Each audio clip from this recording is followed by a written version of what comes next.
अगले हफ्ते में आप सभी का स्वागत है। मैं हूं स्वाति रायना। इस शो में हम आपको बता रहे हैं बाजार में आज का पूरा एक्शन, साथ ही अगले हफ्ते क्या हो आपकी स्ट्रैटेजी, और आपकी बाजार के लिए तैयारी कराने के लिए हमारे साथ शो में शामिल हो चुके हैं जी बिजनेस के मैनेजिंग एडिटर अनिल सिंघवी। अनिल जी, बहुत स्वागत है आपका शो में। साथ ही आज जो हमारे साथ खास मेहमान पूरे आधे घंटे शामिल होंगे हमारे साथ, वो है ट्रेडस्विफ्ट ब्रोकिंग के संदीप जैन। संदीप जी, बहुत स्वागत है आपका फिर से। साथ ही हमारे साथ आज हमारे जो खास सहयोगी शामिल है शो में, उनसे भी परिचय करा दे। कुशल गुप्ता से जानेंगे कैसा रहा आज बाजार का हाल और कैसे रहेंगे ऑटो बिक्री के आंकड़े। दिसंबर में बाजार के लिए क्या है खास, हमें बताएंगे देवांशी। और वरुण से हम जानेंगे पीएनजीआरबी के गैस ट्रांसमिशन पाइपलाइन के लिए नए नियम। आगे बढ़ने से पहले कैसा रहा आज का कारोबार, उस पर एक नजर डाल लेते हैं। आज के कारोबार में हमने देखा हफ्ते का अंतिम दिन था, गिरावट के साथ बाजार बंद हुए। सेंसेक्स 110 अंक फिसलकर 44,150 के लेवल पर बंद हुआ। वहीं निफ्टी की बात की जाए तो 18 पॉइंट की मामूली गिरावट के साथ 13,000 के नीचे हमने यहां पर कारोबार होता हुआ देखा। एफआईआई डीआईआई डेटा पर एक नजर डाल लेते हैं। संस्थागत निवेशकों ने कितनी खरीदारी यहां पर बिकवाली आज की है।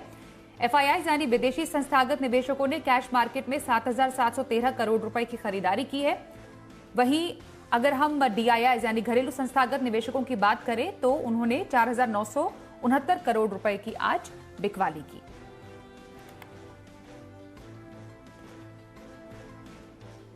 आज के बाजार पर एडिटर स्टेक के लिए सीधे चलते हैं मैनेजिंग एडिटर अनिल सिंघवी जी के पास। अनिल सर, जरा ये बताइए, आज बाजार कुछ सुस्ती के मूड में नजर आए। छोटे दायरे में हमने देखा कारोबार होता हुआ नजर आया। अगर आज के मार्केट को हम थोड़ा सा समझे और असेस करें तो क्या वजह रही इसकी?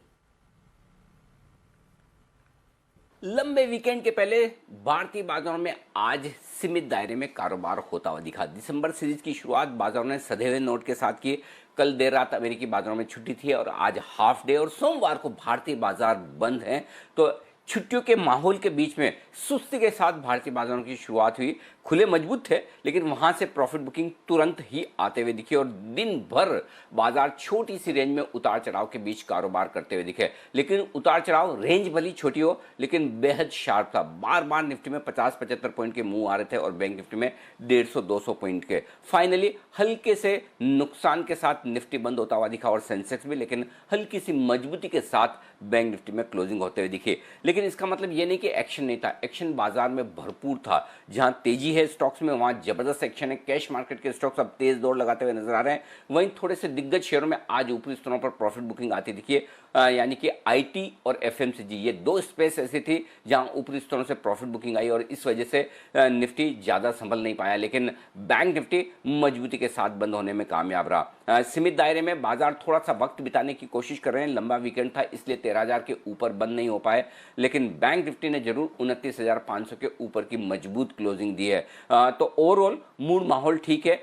दिसंबर सीरीज के लिए जो रोलओवर्स हुए हैं वो मजबूत हुए हैं। एफआईज ने अपने इंडेक्स में लॉन्ग पोजीशन दमदार किए हैं। बस वही एक समस्या है कि जब ऑलरेडी एफआईज इंडेक्स में लंबी लॉन्ग लेकर बैठे हैं तो फिर थोड़े गिरावट का इंतजार करेंगे फ्रेश खरीदारी करने के पहले, और शायद यही वजह थी आज बाजार में थोड़ी ऊपरी स्तरों से प्रॉफिट बुकिंग आती दिखी। अब देखते हैं अगले हफ्ते ग्लोबल मार्केट्स के संकेतों के बीच में भारतीय बाजार नई शुरुआत करने की कोशिश करेंगे। ये मानकर चले भले ही आज दिसंबर सीरीज की शुरुआत हो, लेकिन असली और एक्चुअल शुरुआत आपको दिसंबर सीरीज की मंगलवार से नजर आएगी। वहां पर एक्शन और बढ़ता हुआ दिखेगा। जी, यही आपसे जानेंगे कि 3 दिन की छुट्टी के बाद मंगलवार को जब बाजार खुलेंगे तो स्ट्रैटेजी क्या रहे और निफ्टी बैंक निफ्टी के क्या अहम लेवल्स होंगे। उससे पहले लेकिन जरा समझ लेते हैं आज जो बाजार में सुस्ती का माहौल दिखा उसके पीछे मेन कंट्रीब्यूटर्स कौन से थे। आज खबरों के चलते किन सेक्टर्स में एक्शन देखा, जानते हैं कुशल गुप्ता से। कुशल, जरा बताएं आज बाजार में न्यूज के बेस पर कहां पर सबसे ज्यादा एक्शन था? जी, तो दिसंबर सीरीज की शुरुआत जो है वो सुस्त होती हुई नजर आई। आप देखिए यहाँ पे निफ्टी ऑलमोस्ट 20 अंकों की गिरावट के साथ बंद होता हुआ दिखा। वहीं बैंक निफ्टी आप देखेंगे तो वो पॉजिटिव टेरिटरी में क्लोज होने में सफल हुआ। यहाँ पर निफ्टी के गेनर्स की बात करें अगर, तो वहाँ पर ऑटो स्पेस में टाटा मोटर्स टॉप गेनर निकल कर आया, जहाँ पर एशियन पेंट्स भी जो है आखिरी 15-20 मिनटों में 3-3.5% का स्ट्रॉन्ग अप मूव इसने दिखाया था। इसके अलावा अगर आप निफ्टी में गिरने वाले शेयरों को देखेंगे तो आखिरी आखिरी 5-7 मिनट में ही नेस्ले में एक शार्प फॉल हमें देखने को मिला, जहां पे 3 से 4% की गिरावट के साथ ये बंद होता हुआ नजर आया। साथ ही पावर ग्रिड और जेएसडब्ल्यू स्टील भी आज दबाव दिखाते हुए नजर आए थे। रियल्टी इंडेक्स ये तेजी में था। इनफैक्ट गोदरेज प्रॉपर्टीज 5 से 6% का इंट्राडे अपमूव यहां पर दर्ज होता हुआ दिखा। साथ ही ओबराय रियल्टी और फिनिक्स मिल जैसे शेयरों में भी 2 से 4% की तेजी थी। ऑटो स्पेस भी जो है आज कमाल करता हुआ दिखा, खासकर ऑटो एंसिलरी स्पेस से एक्साइड इंडस्ट्रीज, अपोलो टायर्स और साथ ही अमर राजा बैटरीज, इन सब में बेहतरीन तेजी आज बनती हुई नजर आई। वहीं आईटी स्पेस में आज मुनाफा वसूली हमें फिर से देखने को मिली, जहां पर एचसीएल टेक और बाकी जो फ्रंटलाइन आईटी काउंटर्स है वहां पर गिरावट का रुझान साफ तौर पर नजर आया। और अंत में जी के हिट कॉल्स की अगर आप बात करें तो एक्साइड जो राकेश कुणाल चैट कॉर्नर में आपको रेकमेंड किया गया था, इसके अलावा एल&टी फाइनेंस जो इस सीरीज की स्पेशल पिक बंसल जी ने आपको दी थी, 12% का इंट्राडे अपमूव यहां पर दर्ज होता हुआ दिखा। और अनिल जी के आज के 2000 में कैनरा बैंक के भी टारगेट्स जो है अचीव होते हुए नजर आए। तो दिसंबर सीरीज की जो है आज सुस्त शुरुआत हुई, पर जी के हिट कॉल्स बेहतरीन रहे। शुक्रिया कुशल, बाजार पर सेक्टर स्पेसिफिक जानकारी हम सब तक पहुंचाने के लिए आज के खास मेहमान संदीप जैन का रुख करते हैं। संदीप जी, आज के बाजार के ट्रेड को आप कैसे एनालाइज करेंगे, जो बाजार में सुस्ती नजर आई है, और अगले हफ्ते आपको लगता है 3 दिन के दौरान ऐसे ट्रिगर्स होंगे कि बाजार में कुछ मूवमेंट के संकेत हमें मिले? दूसरा सवाल आपसे यही होगा कि इंट्राडे पिक के तौर पर आपकी पसंदीदा पिक कौन सी होगी? क्या इस बार भी आप 2 पिक लेकर आए हैं? या बिल्कुल, मैं 2 पिकअप शुरू कर दिया हूँ इंट्राडे के तौर पे, एक एफएन और एक कैश मार्केट, बिकॉज एक्शन बहुत है मार्केट में। और आप देखिए पिछले कुछ 8-10 दिनों से जबरदस्त मिड कैप स्मॉल कैप में भी रैली, और आज तो जबरदस्त दिन था जो ब्रॉड बेस्ड रैली बोलेंगे। और इंडाइसेस नहीं चल रहे थे, निफ्टी बैंक निफ्टी सुस्त थे, मगर ओवरऑल यहाँ पे बहुत बढ़िया माहौल था। अगर आप मिड कैप 100 देखें तो वो करीब 3.25%, और स्मॉल कैप 100 देखें तो 3% के लगभग तेजी थी। तो ओवरऑल बहुत बढ़िया माहौल चल रहा है। और मिड कैप स्मॉल कैप तो वैसे भी मेरे फेवरेट्स रहते हैं और काफी हमने चैनल पे रिकमेंड करते आए ही हैं। और थोड़ा हॉलिडे का मूड है, कल यूएस में हॉलिडे थी, मंडे यहाँ पे हॉलिडे, तो उसकी वजह से थोड़ी बड़ी पोजीशंस या जो बेसिकली एफएनओ में पोजीशंस है वो कम बनती है। बट ओवरऑल आई फील कि आगे भी मार्केट्स अच्छी रहनी चाहिए। जीडीपी के जिस तरीके के आंकड़े आए हैं, बेटर देन एक्सपेक्टेड है। एग्रीकल्चरल जीडीपी बहुत बढ़िया है एज एक्सपेक्टेड, मानसून अच्छा या गवर्नमेंट सपोर्ट की वजह से। तो मुझे लगता है बिल्कुल तेजी करके चलना चाहिए। और आज भी जो 2 पिक्स है, पिछले हफ्ते की पिक्स तो जबरदस्त कमाल की है, बहुत सारी Godrej consumer, Rallis India, Andhra sugar, Abbott India, ये चार्ट दी थी। इस बार है LIC housing intraday FNO trade के तौर पे, जो कि आज भी बहुत अच्छा चला था और बाद में एक नॉर्मल लेवल्स पे क्लोज हुआ। और एलआईसी हाउसिंग 329 के लगभग प्राइस है, 345 350 तक के टारगेट्स के लिए इसको ले, 321 का स्टॉप लॉस लगाए। और दूसरा जो कैश मार्केट का इंट्राडे पिक है वो है एक्सो इंडिया, एक्सो नोबेल भी बोलते हैं उसको। 2153 के लगभग करंट मार्केट प्राइस आज की क्लोजिंग थी। 2230 का टारगेट और 2250 का दूसरा टारगेट और 2110 का स्टॉप लॉस। तो ये 2 थी कैश मार्केट और एफएनओ से एक इंट्राडे पिक्स। साथ ही संदीप जी, हम आपसे चाहते हैं कि हफ्ते भर की खरीदारी के लिए भी अपना पसंदीदा शेयर बताएं कि हफ्ते भर का व्यू कहां रखा जा सकता है। बिल्कुल, देखिए जिस तरीके का जीडीपी के आंकड़े आए हैं, जिस तरीके का कंजम्पशन के ऊपर फोकस रहेगा और रूरल डिमांड, भारत की डिमांड बहुत अच्छी है, तो मुझे ऐसा लगता है कि वर्लपूल अगेन टेक्निकली बहुत बढ़िया कंसोलिडेशन दे चुका। और ये स्टॉक को मैंने लॉन्ग टर्म पिक के तौर पे भी दिया, बट अब जिस तरीके के चार्ट पैटर्न्स बन रहे हैं पोजिशनली, मुझे लगता है बहुत जल्द ही ये 2320 तक के टारगेट्स के लिए जा सकता है। 2183 के लगभग क्लोजिंग प्राइस थी आज, और 2090 का स्टॉप लॉस लगा। ओके, तो 2 इंट्राडे पिक संदीप जी की तरफ से एलआईसी हाउसिंग और एक्सो इंडिया में खरीदारी की सलाह, हफ्ते भर की खरीदारी वर्लपूल इंडिया में करने की सलाह है संदीप जैन की। आगे बढ़ते हैं संदीप जी, आपके पास फिर लौटेंगे थोड़ी देर में। दिसंबर में बाजार के लिए क्या खास रहने वाला है, ये समझना बहुत जरूरी है। क्या अहम ट्रिगर्स हैं, ये जानते हैं। हमारे साथ है देवांशी आशा जो हमें बताने वाली। देवांशी, जरा बताएं दिसंबर में मार्केट की जो नजर है किन मेजर इवेंट्स पर रहने वाली है? जी बिल्कुल, सबसे पहले कल की बात करें यानी कि 28 नवंबर की, तो टीसीएस बायबैक की रिकॉर्ड डेट है, इस पर नजर रखनी है। साथ ही ओपेक की 2 दिनों की बैठक है जो शुरू होती हुई दिखेगी, और यूनियन बैंक पर फोकस है जहां पे शेयरधारकों के साथ एफपीओ, राइट इश्यू और क्यूआईपी पर चर्चा होती हुई दिखेगी और कोई फैसला आता हुआ दिखेगा। 1 दिसंबर को एनएससी पर सोयाबीन के वायदे लॉन्च होंगे। कोल इंडिया नॉन कुकिंग कोयले की कीमत में जो बढ़ोतरी की थी, जो मंजूरी दी थी, वो लागू होती हुई दिखेगी। 10 रुपये प्रति टन की बढ़ोतरी की गई थी, वो लागू होती हुई दिखेगी। 2 दिसंबर ये सबसे अहम होगा सीरीज के लिए, क्योंकि एमपीसी की 3 दिनों की बैठक शुरू होती हुई दिखेगी। इस पर चर्चा होगी और साथ ही टाटा मिस्त्री मामले की सुप्रीम कोर्ट में सुनवाई होने वाली है। नाल्को के अंतरिम डिविडेंड की रिकॉर्ड डेट है और साथ ही बर्गर किंग का आईपीओ खुलता हुआ दिखेगा। 3 दिसंबर अजंता फार्मा का बायबैक खुलने वाला है। 4 दिसंबर आरबीआई की पॉलिसी पर फैसला आएगा और बर्गर किंग का आईपीओ भी बंद होता हुआ दिखेगा। 8 दिसंबर पर नजर कीजिए, जहां पे एलआईसी सरकारी हिस्सा घटाने की जो बोली है उसका आखिरी दिन है। 9 दिसंबर विप्रो के बायबैक में हिस्सा लेने का आखिरी मौका होगा, क्योंकि 11 दिसंबर को उसकी रिकॉर्ड डेट है। साथ ही 11 दिसंबर को शॉपर स्टॉप का राइट इश्यू भी बंद होगा और अक्टूबर महीने के आईआईपी के आंकड़े भी जारी होते हुए दिखेंगे। 14 दिसंबर सीपीआई और डब्ल्यूपीआई के आंकड़े जारी होंगे, इस पर नजर रहेगी। और साथ ही 15 दिसंबर को एफओएमसी की 2 दिन की बैठक शुरू होती हुई दिखेगी, तो मार्केट्स का वहां पे फोकस होगा।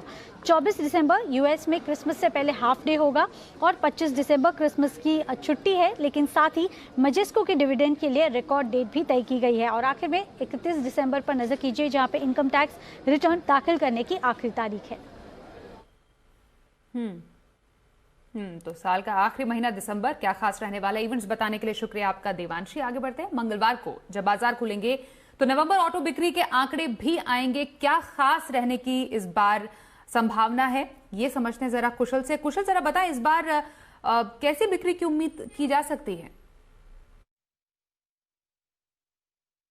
जी, तो नवंबर महीने के ऑटो बिक्री आंकड़े जो है स्टेबल साइड पर रहने का अनुमान है। छोटे बेस के चलते सभी सेगमेंट्स को हल्का फायदा होता हुआ नजर आएगा सालाना आधार पर। वहीं अगर आप पैसेंजर व्हीकल्स की बात करें तो वहां पर डबल डिजिट का ग्रोथ जो है हमें देखने को मिल सकता है। साथ ही टू व्हीलर स्पेस की बात करेंगे तो मासिक आधार पर यहां पर बड़ी फॉल एक्सपेक्टेड है। और इसके साथ साथ अगर आप ट्रैक्टर सेगमेंट की बात करें तो यहां पर लगातार एक आउट परफॉर्मेंस हमें इस बार भी देखने को मिल सकती है। वहीं कमर्शियल व्हीकल स्पेस में भी एक कहीं ना कहीं रिकवरी के संकेत जो है आपको इनके आंकड़ों में आते हुए नजर आएंगे। और साथ ही टू व्हीलर्स एक्सपोर्ट्स की बात करें तो वहां पर भी बढ़त से जो एक्सपोर्ट ओरिएंटेड टू व्हीलर कंपनियां हैं उनको भी कहीं ना कहीं सालाना आधार पर एक सहारा मिलता हुआ नजर आएगा। तो चलिए पैसेंजर व्हीकल्स को देखें तो यहाँ पर मारुति सुजुकी का 12% हम सालाना आधार पर बढ़त एक्सपेक्ट करके चल रहे हैं। वहीं M&M जो है अभी भी दबाव में रहेगा, करीब 11% की फॉल यहाँ पर एक्सपेक्टेड है। टू व्हीलर स्पेस में हीरो मोटोकॉर्प समेत बजाज ऑटो, टीवीएस मोटर सालाना आधार पर 8 से 10% का उछाल रहेगा। वहीं मंथ ऑन मंथ आधार पर 28 से 30% की गिरावट जो है हम एक्सपेक्ट करके चल रहे हैं। साथ साथ अगर आप नवंबर में सीवी स्पेस की बात करें तो यहां पर पहली बार कहीं ना कहीं आयशर मोटर्स हमारे अनुमान में पॉजिटिव टेरिटरी में जाता हुआ दिख रहा है। 2% की बढ़त जो है हम यहां पर एस्टिमेट करके चल रहे हैं सालाना आधार पर, जो इनका VCV सेगमेंट है। वहीं अशोक लेलैंड में भी जो गिरावट है सालाना आधार पर वो भी कम होती हुई दिखेगी, करीब 5% की ही फॉल एक्सपेक्टेड है। और अंत में M&M देखिए आप, इनका जो ट्रैक्टर डिवीजन है उसके बारे में 43% की बढ़त जो है एक्सपेक्टेड है सालाना आधार पर मंथ ऑन मंथ आधार पर अगर आप देखेंगे तो यहां पर भी हम 36% की फॉल एक्सपेक्ट कर रहे हैं। यानी कि सालाना आधार पर ट्रैक्टर सेगमेंट अभी भी बेहतरीन प्रदर्शन कर सकता है। शुक्रिया कुशल इस पर जानकारी देने के लिए। संदीप जी, नवंबर बिक्री के आंकड़ों से पहले ही हमने देखा है टाटा मोटर्स, बजाज ऑटो और हीरो मोटो ने काफी अच्छी रफ्तार पकड़ी। टाटा मोटर्स तो इनफैक्ट 3% चढ़कर 10 महीने की ऊंचाई पर भी पहुंच गया। इस सेगमेंट पर अगर फोकस करें तो कहां पर खास नजर रखी जाए? बिल्कुल, मैं देखिए पिछले अगर 6-7 महीनों में जब भी बात हुई है तो मैंने Maruti, hero MotoCorp, Bajaj auto, ये तीनों को बहुत ज्यादा मैंने प्राथमिकता दी। और मुझे ऐसा लगता है जो पर्सनल व्हीकल की जो अगर वो डिमांड बढ़ रही है तो बेसिक व्हीकल मारुति बनाती है, तो मारुति पे बहुत कॉन्फिडेंस है मुझे। बट यस, ये सारे स्टॉक बहुत बड़े रन अप दे चुके हैं, तो they are very good picks for longer term. But अगर ट्रेडिंग के लिहाज से देखें तो मुझे लगता है काफी हद तक काफी चीजें डिस्काउंट हो चुकी है, ये सारी good news. So buy on declines की रणनीति अपनाएं और बाकी जो लॉन्ग टर्म इन्वेस्टर्स है वो होल्ड करके रखें। So I am bullish on these. And even Tata motors ने भी बहुत जबरदस्त परफॉर्म किया है, बट वहां पे मुझे ओवरऑल बैलेंस शीट पे बहुत कॉन्फिडेंस नहीं आता है। सो देखते हैं डेट फ्री कैसे होती है आगे आने वाले दिनों में, उसके बाद और दिमाग लगाएंगे। बट फिर भी Maruti and Hero MotoCorp and Bajaj auto, they are the best. और थोड़ा बहुत महिंद्रा एंड महिंद्रा में देख सकते हैं, क्योंकि ट्रैक्टर की सेल्स को लेकर वहां पे भी काफी वाइब्रेंट माहौल।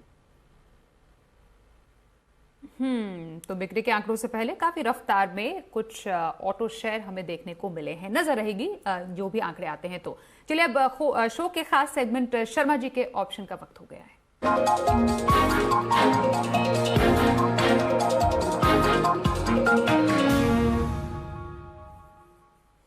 HDFC सिक्योरिटीज के वीके शर्मा जी हमारे साथ फोन लाइन पर है। सर बहुत स्वागत है एक बार फिर से आपका शो में। आज आप कौन सा बम्पर कमाई का ऑप्शन मंगलवार के लिए बताने वाले हैं? जी नमस्ते आपको और आपके उत्साही दर्शकों को। दो स्टॉक ऑप्शंस लेकर आया हूँ, एक तो बर्जर पेंट्स और दूसरा है टाटा पावर। ये आने के पहले ये बता दें कि बजाज का ऑटो का जो कल टारगेट हमने दिया था वो हो गया और भारत इलेक्ट्रॉनिक्स महज 5 पैसे से उसका ऑप्शन रह गया। तो यहाँ पे मैं कहना चाहूंगा कि आप ऑप्शंस के अंदर जो प्राइस है टारगेट में उसमें 20 पैसे तक आप उसको इग्नोर कर सकते हैं, टारगेट के पहले बुक कर सकते हैं, ये बता देना आवश्यक था। बर्जर पेंट्स में हम देख रहे हैं 650 की कॉल अच्छी लगती है, 22 रुपये 25 पैसे पे स्टॉप लॉस रखें 18 रुपए का, टारगेट रहेगा इसका 32। टाटा पावर, टाटा की सभी कंपनियां अच्छा कर रही हैं और टाटा पावर लग रहा है कि इसके पुराने दिन लौट के आ रहे हैं, अच्छे दिन आ रहे हैं। तो 65 रुपए की कॉल यहाँ पे ली जा सकती है 3 रुपए 80 पैसे के ऊपर और इसका स्टॉप लॉस रहेगा 3 रुपए 20 पैसे, टारगेट रहेगा 5 रुपए। मैं कहना चाहूंगा कि जो थोड़े से रिस्क वाले इन्वेस्टर्स हैं वो इस कॉल को आगे बढ़ा सकते हैं, ऑब्वियसली स्टॉप लॉस आप ऊपर बढ़ाते जाएंगे। धन्यवाद, जय हिंद। शुक्रिया शर्मा जी हमारे साथ शो में शामिल होने के लिए, ऑप्शन की स्ट्रैटेजी बताने के। मंगलवार के लिए बाजार पर क्या स्ट्रैटेजी हो समझते हैं अनिल सर से। अनिल जी, मंगलवार को जब बाजार खुलेंगे तो क्या स्ट्रैटेजी रहे और निफ्टी और बैंक निफ्टी के अहम लेवल्स क्या होंगे? जब सोमवार को हम ट्रेड के लिए लौटेंगे तो ढेर सारे संकेत होंगे आपके पास विदेशी बाजारों के। हाफ डे आज अमेरिका का और इसके अलावा एक बड़ा एक्शन आपको नजर आएगा सोमवार का भी और उसके बाद मंगलवार सुबह के डाउ फ्यूचर्स भी। इन सब के बीच में आपको देखना है कि भारतीय बाजारों की किस तरह की शुरुआत होती है। लेकिन शुरुआत के बाद इस बात पर काफ़ी कुछ एक्शन डिपेंड करेगा कि एफआईज की किस तरह के आंकड़े खरीदारी या बिकवाली के आते हैं आज के ट्रेडिंग सेशन के, वो बाजार का मूड माहौल तय करने की कोशिश करेंगे। लेकिन एक बात साफ है, निचले स्तरों पर जो खरीदारी का सपोर्ट आता दिख रहा है अब बाजार के लिए सोमवार को 12,850 12,925 इमीडिएटली सपोर्ट के तौर पर काम करेगा। 13,050 13,150 वो रेंज है जहां पर प्रॉफिट बुकिंग आने की संभावना है। हायर रेंज आप मान सकते हैं, प्रॉफिट बुकिंग से ज्यादा हायर रेंज वो होगी। बैंक निफ्टी का जहां तक सवाल है 29,050 29,250 मजबूत सपोर्ट के पर काम करेगा और ऊपरी स्तरों पर 29,750 से 29,900 की रेंज है जहां तक बैंक निफ्टी जाने की कोशिश कर सकता है। बड़ा मूव इस रेंज को पार करके टिके, दोनों इंडेक्स किसी एक तरफ तो ही आने की संभावना है। शायद इंडेक्स थोड़ा रेंज बाउंड दिख रहा है लेकिन एक बात साफ दिख रही है, सेक्टोरल रोटेशन, प्रॉफिट बुकिंग और खरीदारी ये बिल्कुल जोर से चल रही है। और दूसरी चीज जो साफ दिख रही है वो ये कि कैश मार्केट के स्टॉक्स में मिड कैप स्मॉल कैप शेयरों में एक्शन भरपूर और बढ़ा होता हुआ नजर आ रहा है। तो इन सब पर आपको रखनी है नजर मंगलवार के ट्रेडिंग सेशन पर। जी शुक्रिया अनिल जी, आप हमारे साथ शो में शामिल हुए और मंगलवार के लिए स्ट्रैटेजी बताने के लिए। संदीप जी आपके पास फिर से लौट रहे हैं और आखिरी पिक यही होगी, लॉन्ग टर्म अगर नजरिया हो तो कहां पर नजर रखी जाए? बिल्कुल, देखिए मैं एग्री थीम पे काफी बुलिश हूँ और जिस तरीके का एग्रीकल्चर जीडीपी के नंबर्स भी आया है तो और ज्यादा बुलिश हो गया हूँ। तो मैं एग्रीकल्चरल इनपुट्स की काफी कंपनियों के बारे में पहले भी रिकमेंडेशन दे चुका हूँ और आज जो कंपनियां पहले एक्सेल इंडस्ट्रीज के नाम से जानी जाती थी और अब नाम है सुमितोमो केमिकल्स, तो बेहतरीन कंपनी है। Biopesticides, crop protection, grain fumigation, rodent control और ये सारे प्रोडक्ट्स बनाती है। तो सबसे बढ़िया बात है जो फंडामेंटल्स है वो बहुत ही स्ट्रांग है, क्वार्टरली रिजल्ट्स बहुत ही बेहतरीन। आप देखिए रिटर्न ऑन कैपिटल एम्प्लॉयड करीब 30% के लगभग, रिटर्न ऑन इक्विटी करीब 23% के लगभग, और अगर पिछले 5 साल की प्रॉफिट की कैगर देखे 3 साल की तो 54% के लगभग। और इस पर्टिकुलर क्वार्टर सितंबर क्वार्टर में highest ever quarterly profits company के आए हैं जो कि 158 करोड़ के लगभग क्वार्टरली प्रॉफिट्स है। पिछले सितंबर में 128 करोड़ थे और उसके सामने अगर आप जून से कंपेयर करो तो जून में बहुत ही छोटा नेट प्रॉफिट था, करीब 79 करोड़। तो 23 करोड़ इन मार्च, जून में 79 करोड़ और सीधे सितंबर में 158 करोड़। तो इस टाइप की ग्रोथ इस कंपनी ने क्वार्टर ऑन क्वार्टर दिखाई और वाई बेसिस पे बढ़िया ही है। तो मुझे लगता है कि इस कंपनी में बिल्कुल निवेश करना चाहिए। ऑलमोस्ट जीरो डेट कंपनी है, एमएनसी कंपनी है। सो इन लेवल्स पे लेते हैं तो करीब 350 से 370 के टारगेट्स के लिए स्टॉक को 6 से 9 महीने की अवधि के लिए। सुमिटोमो केमिकल्स में लंबी अवधि की खरीदारी करने की सलाह हमारे आज के एक्सपर्ट संदीप जैन की। चलिए अब जानते हैं ऑप्शन की स्ट्रैटेजी। हमारे साथ है फोन लाइन पर kiranjadhav.com के आशीष केलकर। आशीष जी, बहुत स्वागत है आपका। मंगलवार को ऑप्शन के जरिए कहां पर मौके बनेंगे? Good evening. देखिए, आज जो बाजार देखा उसमें बहुत ही उथल पुथल होते हुए देखी। लास्ट के 1 घंटे में हमने बहुत ही अलग अलग तरह के अप्स एंड डाउन मूवमेंट्स देखे थे। तो फिर भी मेरे रडार पर 2 स्टॉक है, उसमें से पहला स्टॉक है इंडसइंड बैंक। इंडसइंड बैंक में मेरा 860 का स्ट्राइक प्राइस का कॉल ऑप्शन खरीदारी करने की सलाह होगी। करीबन 60 रुपए के लेवल पे इस स्टॉक को कॉल ऑप्शन को खरीदारी करने की सलाह होगी। स्टॉप लॉस रहेगा 51 का और मेरा टारगेट रहेगा 75 का। मेरा दूसरा जो स्टॉक रहेगा वो रहेगा स्वाति जी डीएलएफ का 185 का पुट खरीदारी करने की सलाह है, यानी मंदी करने की सलाह है डीएलएफ में। 185 का जो पुट है वो करीबन 9 रुपए 50 पैसे पे खरीदारी करने की सलाह होगी। मेरा स्टॉप लॉस रहेगा 7 रुपए का, मेरा पहला लक्ष्य रहेगा 13 रुपए का और दूसरा लक्ष्य रहेगा 15 रुपए का। शुक्रिया आशीष जी हमारे साथ शो में शामिल होने के लिए, मंगलवार के लिए ऑप्शन स्ट्रैटेजी बताने के लिए। साथ ही संदीप जी, आपका भी बहुत शुक्रिया, आप शो में हमारे साथ शामिल हुए। और हमारे तमाम सहयोगियों का भी बहुत शुक्रिया हम तक एक्सक्लूसिव खबर और रिसर्च पहुंचाने के लिए। तो आज के लिए शो में बस इतना ही।